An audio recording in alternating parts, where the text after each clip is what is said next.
আসসালামু আলাইকুম। ২০২৫ সালের সপ্তম শ্রেণীর বাংলা বিষয়ের নাম হচ্ছে সপ্তবর্ণা। আমরা বাংলা বিষয়ের চতুর্থ গল্পটি নিয়ে আলোচনা করব। নাম হচ্ছে শব্দ থেকে কবিতা। লিখেছেন হুমায়ুন আজাদ। তোমাদের মূল বইয়ের ১৯ নং পৃষ্ঠা থেকে শুরু হয়েছে এটি। এই যে শব্দ থেকে কবিতা। এই যে দেখো, এটি হচ্ছে গদ্য। প্রথমে আমরা পাঠ পরিস্থিতি দেখব। এই যে দেখতে পাচ্ছ স্ক্রিনের মধ্যে পাঠ পরিস্থিতি। অর্থাৎ এই গদ্য দ্বারা কি বোঝাচ্ছে সেটি।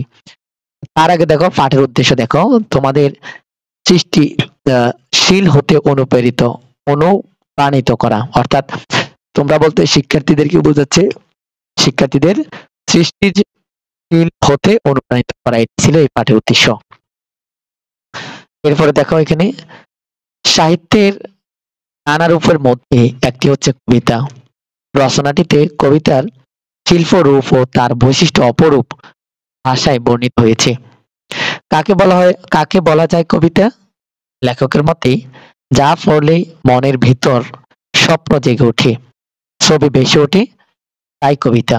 শব্দের সঙ্গে শব্দ মিলিয়ে লেখা হয় কবিতা। কেবল কবিরাই লিখতে পারেন কবিতা, কেননা কবিরাই স্বপ্ন দেখতে পারেন, তারাই পারেন স্বপ্নের ছবি আঁকতে। নতুন ছবি, নতুন ভাব কেবল কবিদের চেতনায় খেলা করে বলে তারা লিখতে পারেন কবিতা। কবিতা লিখতে হলে শব্দের রূপ, রং, গন্ধ, বর্ণ, সুর ও ছন্দ চিনতে হয়, জানতে হয়। কবিরা চেনেন এবং জানেন শব্দের এসব মায়াবী রূপ, তাই তারা লিখতে পারেন কবিতা। অনেক বিষয় নিয়েই কবিতা লেখা যায়, তবে কবিতা লেখার জন্য প্রথমেই প্রয়োজন স্বপ্ন। যিনি স্বপ্ন দেখতে জানেন না, তিনি লিখতে পারেন না কবিতা। স্বপ্ন দেখার জন্য শৈশব কৈশোরে পড়তে হবে কবিতার পর কবিতা। দু চোখ মেলে দেখে নিতে হবে যা কিছু চোখে পড়ে তার সবটা। অর্থাৎ কবিতা লেখার জন্য চাই অভিজ্ঞতা। কবিতার রূপ ও তার রচনা কৌশল বর্তমান রচনার উপজীব্য। বন্ধুরা, এই ছিল পাঠ পরিচিতি। এখন আমরা গদ্যটা দেখব। তোমরা স্ক্রিনে লক্ষ্য করো। এই যে এটা ছিল শব্দ থেকে কবিতা। এটার গদ্য লিখেছেন হুমায়ুন আজাদ। এখানে দেখো, কবিতা কাকে বলে বলা খুব মুশকিল, কিন্তু আমরা যারা পড়তে পারি তারা কম বেশি কবিতা চিনি। কবিতারও চেহারা আছে। বইয়ে বা পত্রিকায় যে লেখাগুলো খুব সুন্দরভাবে চাপানো হয়, যে লেখাগুলো পঙ্ক্তিগুলো খুব বেশি বড় হয় না, যেগুলোতে একটি পঙ্ক্তি আরেকটি পঙ্ক্তির সমান হয়, সেই লেখাগুলোই কবিতা। বন্ধুরা, বাকি অংশটুকু নিজেরা দেখে নাও। এরপর আসো, যে খুব সুখ পায় সেই হতে পারে কবি।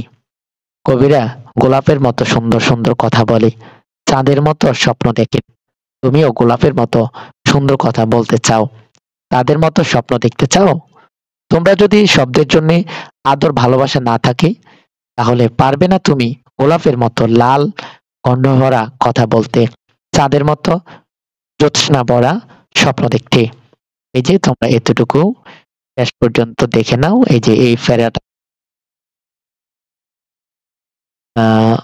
এরপরে আসো, এটা আমি একটু মুছে দিই।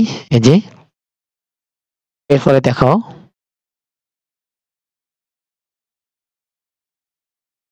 কবিরা শব্দ দিয়েই, এখান থেকে দেখো, কবিরা শব্দ দিয়ে লেখেন নানান রকমের কবিতা।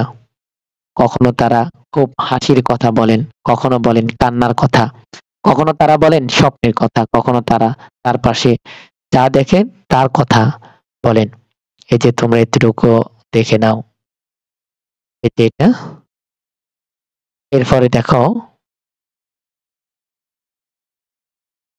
এখানে দেখো, এখান থেকে দেখো,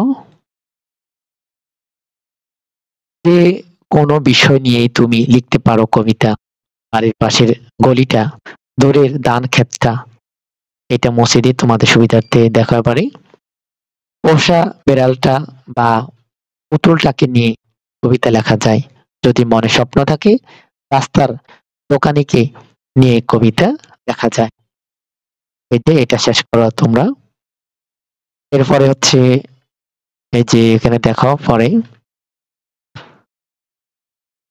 বিক্রি হয় এমন সব জিনিস যা কেউ বেচে না, যা কেউ কেনে না। শুধু স্বপ্নেই যে সব জিনিস বেচা কেনা চলে। ভাবটা মাথায় এলো, সঙ্গে শব্দ এলো আর ছন্দ এলো। প্রথমেই লিখলাম, দুদিন ধরে বিক্রি করছি চকচকে খুব চাঁদের আলো, টুকটুকে লাল পাখির গান। এই যে এটা তোমরা এতটুকু পর্যন্ত তোমরা নিজেরাই দেখে নাও। এই যে এটা তোমরা দেখে নাও। এরপরে হচ্ছে এখানে দেখো, আমি দেখাচ্ছি এতটুকু পর্যন্ত। পরেরটা দেখো। কবিতাটিকে আমি আর লিখতে চাই না। ইচ্ছে হলে তোমরা লিখতে পারো। কবিতা লিখতে হলে নতুন সব কথা ভাবতে হবে, আর সে কথাকে পরিচয় দিতে হবে শব্দ এবং ছন্দের রঙিন সাজ পোশাক। তোমরা এখন ছোট, এই ছোট থাকার সময়টা বেশ সুন্দর। বারবার আবার ছোট সময়ের কথা মনে পড়ে। বারবার আমার ছোট সময়ের কথা মনে পড়ে। আমি দেখতে পাই ছোট আমি দাঁড়িয়ে আছি পুকুরের পাড়ে। একটা সাদা মাছ লাফ দিয়ে আবার ঢুকে গেল পানিতে। দেখতে পাই শাপলা ফুটেছে, পানি লাল হয়ে গেছে। একটা চড়ুই উড়ে গেল, তার ঠোঁটে চিকন একটা কুটো। এসব আমাকে কবিতা লিখতে হবে। এই যে বন্ধুরা, তোমরা আশা করি বুঝতে পেরেছো। এটা নিজেদের মতো করে দেখে নাও। এরপরে হচ্ছে আমরা শব্দ অর্থ দেখবো। এই যে এই শব্দের অর্থগুলো দেখে নাও। এই যে এখানে দেখাও, এখানে কাঁঠাল চাপা অর্থ কি, চমক পদ অর্থ কি, হ্যাঁ। এরপরে পাঠ পরিচিতি আমরা পড়েছি। এখন আসলে লেখক পরিচিতি দেখে নিই। এটা হুমায়ুন আজাদী, জন্মেছে ১৯৪৭ খ্রিস্টাব্দে।